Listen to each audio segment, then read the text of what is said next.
performance anxiety. ඒ කියන්නේ ලිංගික බෙලහීනතාවයන් ගැන කතා කරද්දී බහුලවම හේතු වන කාරණයක්.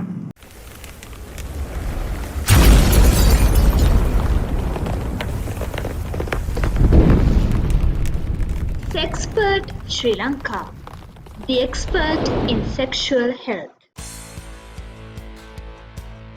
අපි අද කතා කරන්න හිතුවා මේ performance anxiety. ඒ කියන්නේ ලිංගික බෙලහීනතාවයන් ගැන කතා කරද්දී බහුලවම හේතු වන කාරණයක්. නමුත් හුඟක් දෙනෙක් මේ தත්ත්වය වටහා ගන්නෙත් නැති කාරණයක්. performance anxiety කියන්නේ දැන් ඔයගොල්ලෝ දන්නවා ලිංගිකත්වය එහෙම නැත්නම් ලිංගික ක්‍රියාවක් කියන්නේ බොහොම ප්‍රෙෂරබල් එහෙම නැත්නම් බොහොම තෘප්තිකර ශෘංගාරාත්මක ආසාව හිතන දෙයක්. නමුත් ඔයගොල්ලෝ දන්නවද මේක හරියට කරගන්න පුළුවන් කී දෙනාටද කියලා? දැන් මගේ අත්දැකීම ඇතැම් විට මේ කසාද බඳිනවා පහවදාට දුවගෙන එනවා. මොකද ලිංගික ක්‍රියාව එහෙම නැත්නම් ඇඳ උඩ හැසිරෙන්න හරියට බැරි වුණා කියලා. ෆේල් වුණා කියලා. දැන් එහෙම නැත්නම් බැඳලා සතියකින් මාසෙකින් වෙන්න පුළුවන් සමහරට කාලයක් ගත වෙලා වෙන්න පුළුවන්. performance anxiety කියන தත්ත්වය හේතු කාරණා වුණු මෙන්න මේ ලිංගික බෙලහීනතාවය ගැන අපි කතා කළ යුතුයි. එතකොට ලිංගික බෙලහීනතාවය මේ performance anxiety එහෙම නැත්නම් අපි දැන් කිව්වොත් නිර්වචනය කරොත් ලිංගික ක්‍රියාවට ප්‍රතිශේධීමේදී මනසේ හේතුවන ව්‍යාකූලත්වය අසහනකාරී තත්ත්වය තමයි මේකට හේතු වෙන්නේ. ඉතින් අර කිව්වාගේ අර ප්‍රෙෂරබල් එහෙම නැත්නම් බොහොම තෘප්තිකර ලිංගික ක්‍රියාවක දෙදෙනාට යෙදෙන්න බැරි වෙනවා. දැන් මෙතෙන්දී අපි දකිනවා බහුලව පැමිණෙන පිරිමි තමයි. නමුත් එහෙම කියලා කාන්තාවන් මේ තත්ත්වයට මුහුණ නොදෙනවා කියලා කියන්න නිගමනයකට එන්න බෑ. ඉතින් දැන් performance anxiety එන්නේ ඇයි? ඒක ආපහම ප්‍රතිඵල මොනවද? දැන් මේකෙදිදී රෝග ලක්ෂණයක් හිට මේගොල්ලෝ කියන්නේ අපි අහනකොට දැන් කිසිම රෝගයක්වත් නැහැ. සමහරට වයස 16යි 17යි 18යි 20යි 25යි 30යි එහෙම නැත්නම් 40ටත් අඩු ඕනම වයස් කාණ්ඩයක වෙන්න පුළුවන් තමයි බහුලවම එන්නේ. ඉතින් ප්‍රාණවත් වෙනවා නමුත් ලිංගික ක්‍රියාව කරන්න බෑ. හරි ප්‍රශ්නයක්. performance anxiety. දැන් මේක දැන් අපි අහපුවාම මනසේ වාගේ ව්‍යාකූලත්වයක් තියෙනවාද කියපුවාම 99%ම ස්ට්‍රේට් ආන්සර් එක තමයි නෑ අපිට කිසිම මානසික ගැටලුවක් නෑ අපි බොහොම සන්තෝෂෙන් ඉන්නේ කියන එක. ඉතින් දැන් රෝග ලක්ෂණ ටික කියන්නේ අපි කිව්වා වගේම මේ ලිංගික ක්‍රියාව යෙදෙන්න බෑ. සමහරට හොඳට ප්‍රාණවත් වෙනවා. ලිංගික ක්‍රියාවට එන්ට වෙන්නත් පුළුවන් ප්‍රවිෂ්ඨ වෙන්නත් පුළුවන්. නමුත් තප්පර ගාණක් ඇතුළත අප්‍රාණිකත්වයටපත් වෙනවා විශේෂයෙන්ම පිරිමියා. ඉතින් කාන්තාවට මේ தත්ත්වය විස්තර කරන්න බොහෝ විට කාන්තාවන ඔයගොල්ලෝ දන්නවා අපේ සංස්කෘතිය තාමත් මේ ලිංගික සෞඛ්‍ය ගැන ඒගොල්ලෝ එනවා ඉදිරියට යන අඩුයි. ඒගොල්ලොන්ට වෙන රෝග ලක්ෂණ ලුබ්‍රිකේෂන් එහෙම නැත්නම් ලිංගික ශ්‍රාවය ලිංගික යෝනිමාර්ග යන ශ්‍රාවය ලිංගික ක්‍රියාවට සරලන පරිදි සාය වෙන්නේ නැහැ.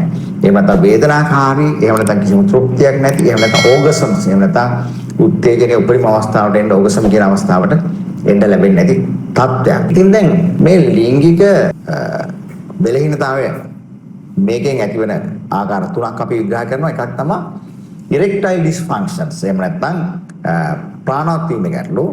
ඊළඟට අපේ clientsලා එහෙම නැත්නම් සේවාදායකයෝ කියන දේ තමයි premature ejaculation. එහෙම නැත්නම් ඉතා ඉක්මනින් ශුක්‍රමෝචනය. ඊළඟට අනිත් එක තමයි delayed ejaculation. ශුක්‍රමෝචනයට කල් ගත. ඉතින් මේවට උදාහරණ දහස් ගාණක් දෙන්න පුළුවන්. දැන් මම ළඟට තරුණෙක් ආවා මේ ළඟදී. නමුත් තරුණ වුණාට එයාට heart attack එකක් හැදලා තිබ්බා. ඉතින් මේ ලිංගික ක්‍රියාව ප්‍රාණවත් වෙනවා. heart attack එක මැනේජ් කරලා තිබ්බා. නමුත් ප්‍රශ්නකුත් නැහැ. නමුත් මෙයාට විග්‍රහ කරපුවාම තමයි කපල් එකම ගෙනලා කතා කරාම තමයි තේරුනේ. මෙයාට බෙලහීනතාවය වෙන්නේ ඇන්සයිටි එක එන්න හේතුව තමයි. දැන් මෙයාට මේ ලිංගික ක්‍රියාවේ ඉඳනකොට ටිකක් වෙනස කරයි. නමුත් ආයේ heart attack හැදෙයි කියලා බයක්. ඉතින් මේ වගේ දැන් විවිධ බය තියෙනවා. ඒ බය ඇත්තටම ලොජිකල් නෙමෙයි සමහරලාට.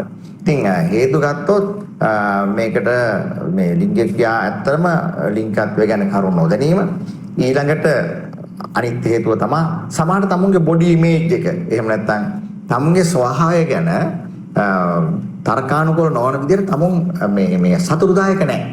එක්ක තමුන්ගේ උසමහත ගැන එක්ක තමුන්ගේ බර වැඩි වීම ගැන මේ වගේ හේතුන් බලපාන්නත් පුළුවන්.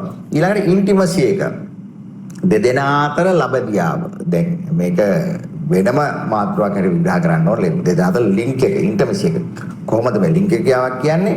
මම හැමතිස්සෙම කියනවා මේ තාම දුෂ්කර භාවනාවක්. මොකද ඔයා තනියෙන් භාවනා කරනවා නම් පැත්තට ගියා භාවනා කරා. ඔයාට කැමති භාවනාව. නමුත් මේක දෙදෙනාම සමපාත වෙලා කරන්න ඕනේ භාවනාවක්. ඉතින් මේ භාවනාව යෙදෙනවා කියන කන්සන්ට්‍රේෂන් එක ලේසි නෑ. අන්නේ භාවනාව අඩාල වුණොත් ආයෙත් මේ තත්ත්වයට එනවා. ඉතින් මේ වගේ කාරණා ගොඩක් තියෙන්න පුළුවන් පාරිසරික තත්ත්ව, තවුන්ගේ සමාජමය තත්ත්ව, සමහර අය ජොබ් එකේ තියෙන ස්ට්‍රෙස් එක ගෙදරට ගෙනිනවා. සමහර වෙලාවට මේ ෆිසිකල් ට්‍රෝමා අධික වෙහෙස වෙලා යනවා. ඉතින් මේ වයිෆ් සැටිස්ෆයි කරන්නත් යනවා, try කරනවා. ඉතින් ඔන්න බෙල්හින්තා යනවා. ඇන්ක්සයිටි වෙනවා. ඒක නිසා ඉතින් විශේෂ සර්කල් එකක් තමයි. ඊළඟට තමුන් ලෝන්ස් වෙන්න පුළුවන්, ලීස් මේ වගේ ප්‍රශ්න. ඉතින් ඒවා දරාගෙන මේක කරන්න ගියාම අපිට අර ඇන්ක්සයිටි තත්ත්ව නිසා මේක කරගන්න බැහැ. ඒක විෂම චක්‍රයකට යනවා.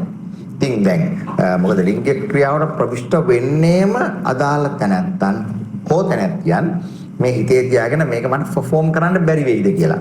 එයාට මේ කාර්යයේදී මම අසාර්ථක වෙයිද? ඉතින් අසාර්ථක වෙනවා. ඉතින් ඒ වගේම රියැක්ෂන් එකක් වෙනවා මේකෙදී විද්‍යාත්මකව ෆ්ලයිට් රියැක්ෂන් කියලා. ඔයගොල්ලෝ දන්නවා. අපිට බල්ලෙක් කපන්න આવොත් අපිට වෙන ඒවා පුරුෂ ලිංගයේ ගලින් වෙන්නේවත් ඕකට ආසාව ඇතිවෙනවට වඩා වෙන්නේ heart එකට blood supply එක. එහෙම නැත්නම් legs වලට, muscles වලට blood supply එක දුවන්න. ඒක තමයි fight or flight reaction කියන්නේ. ඒ වගේම shut off කරනවා මේ blood supply එක අදාළ ලිංගයෙන් යන්නේ. එහෙම නැත්නම් පුරුෂ ලිංගයට. ඉතින් මේක මේ performance anxiety එකේදී දකින්න ලැබෙන තත්ත්වයක්. ඉතින් මේ වගේ අපි හේතු කාරණා ගොඩක් කිව්වා. තව හේතුවක් තියෙනවා. දැන් මේ perform කරන්න ගියාම විශේෂයෙන් තරුණ කියලා විවිධ දැන් ඔයගොල්ලෝ දන්නවා මේ pornography videos බලන සමහර. ඉතින් මේ videos වල fake videos වල perform කරන විදිහට මේකට perform කරන්න try කරනවා. දරුවෝ යනවා. try කරන්න කියලා හිතෙනවා. මනසේ මවා ගන්න. මේවා පවා හේතු. කොහොමද මේ තත්ත්වය හඳුනගන්නේ අපි? හඳුනගන්නේ ප්‍රධාන වශයෙන්ම රෝග ලිංගික රෝග ලිංගික ඉතිහාසයෙන්. මෙයාගේ performance ඉතිහාසයෙන් තමයි හඳුනගන්නේ. ඒක බොහොම පළපුරුදු විශේෂඥ වෛද්‍යවරයෙක් කරන්න ඕනේ වැඩක්. ඉතින් මේක හඳුනගත්තාම ඊළඟට දැන් මේකට ප්‍රතිකාර විවිධ ආකාරයේ තියෙනවා. ඉතින් දැන් අපි දකිනවා ලංකාවේ සංස්කෘතිය බොහෝ විට ලිංගික වෙලහින්තාවයේ ගියාගෙන ආවට එන්නේ එක පුද්ගලයයි. දැන් අනිවාර්යයෙන්ම තමුන්ගේ සහකාරව බැඳලාද නැද්ද අදාළ නැහැ.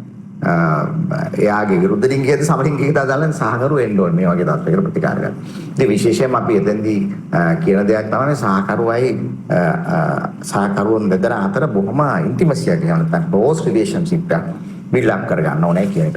ඒක හරියම වැදගත්. ඊට පස්සේ අපි මේ cognitive behavior therapy ළඟට breathing exercises ඒ වගේම මෙයාගේ general exercises attitudes basic screening test blood sugar cholesterol liver and kidneys මේ වගේ tests අතමිට hormones මේ අදාළ පරීක්ෂණයන් කරනවා. ඒ වගේම මේ ලිංගික මනෝචිකිත්සාව psychosexual therapy කියන එක තමයි වැදගත්. මේක ඉතින් අතකින් තියෙන කනගාටුදායක දේ තමයි මේ 100% රිවර්සිබල් එහෙම නැත්නම් ආපසු හරවන්න පුළුවන් මේ තත්ත්වයට ගොඩක් දෙනෙක් නොදුරක්කම නිසා මේ ප්‍රතිකාර හොයන්නේ නැහැ. හැබැයි දැන් මේ මීඩියා හරහා අපි මේ දෙන පණිවිඩත් එක්ක ගොඩක් දෙනෙක් දැනුවත්. ඉතින් මට කියන්න තියෙන පණිවිඩය තමයි මේ පිළිබඳ අතන මෙතන කතා කර ඉන්න එපා. ඉතින් දැන් වීඩියෝස් වලත් යම් ලිමිටේෂන්ස් තියෙනවානේ.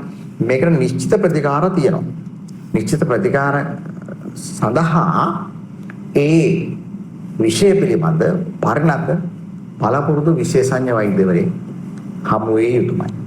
ඉතින් මම හිතන්නේ ගොඩ කාලෙකින් ඔබ හමු වෙන්න ආවේ මේ වගේ නැවතත් වර්ණා වීඩියෝ ඔබ හමු වෙන්න බලාපොරොත්තු වෙනවා. ඉතින් අනුදුරේදීම තාමත් ඔබ අපේ channel එක subscribe කරලා නැත්නම් bell button subscribe කරලා නැත්නම් subscribe කරන්න bell button එක ඔන්න alerts දාගන්න කෙලින්ම අපේ වීඩියෝස් එන්න.